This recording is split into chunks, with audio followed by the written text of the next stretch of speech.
ছোট বড় নৌকায় করে ধান আনা হয় নদীর ঘাটে, মেপে মেপে তা তোলা হয় আড়তে। হাওরের প্রবেশদ্বার হিসেবে পরিচিত কিশোরগঞ্জের করিমগঞ্জ উপজেলার চামড়া বন্দরে ধনু নদীর তীরে পাইকারি ধানের বাজারে বড় ফসলকে ঘিরে এমন ব্যস্ততা। জেলার বড় বড় হাওরে এরই মধ্যে শেষের পথে ধান কাটা। কৃষকরা বলছেন ফলন ভালো হলেও উৎপাদন খরচ বেশি। অন্যদিকে হাওরে ধান শুকানোর জায়গা না থাকায় সরকারি খাদ্য গুদামে তা বিক্রি করা যায় না। এতে নৌকা থেকেই ভেজা ধান বিক্রি করতে হয় 850 থেকে 900 টাকা মন দরে। কৃষকদের দাবি এতে হচ্ছে লোকসান। পোষায় না তো করবাই কি করার তো কিছু নাই, যে দামে বিক্রি হয় দামে তো বেতন লাগবো। রাখার যে সুযোগ নাই, টাকার দরকার। চুকিতা কইছি টাকা ছাড়া তো হয় না, টাকার দরকার। আমার ধান হয়েছে মানে 1100 থেকে 1150 মন।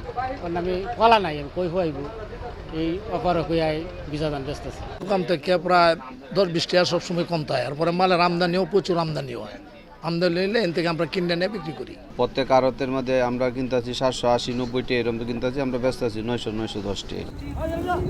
তবে ধানের ন্যায্য মূল্য নিশ্চিতে উদ্যোগ নেওয়া হবে জানায় কৃষি সম্প্রসারণ অধিদপ্তর। আমরা আমাদের বিভাগীয়ভাবে মন্ত্রণালয়ে প্রস্তাব দেব, যাতে ভবিষ্যতে কৃষক তার ধান শুকিয়ে মজুত করে উচ্চ দামে বা প্রত্যাশিত দামে বিক্রি করতে পারে, সেই ব্যবস্থা যাতে গ্রহণ করা হয়। চলতি মৌসুমে কিশোরগঞ্জে বোরো ধানের আবাদ হয়েছে 1,68,115 হেক্টর জমিতে, আর উৎপাদন লক্ষ্যমাত্রা প্রায় 11 লাখ মেট্রিক টন চাল।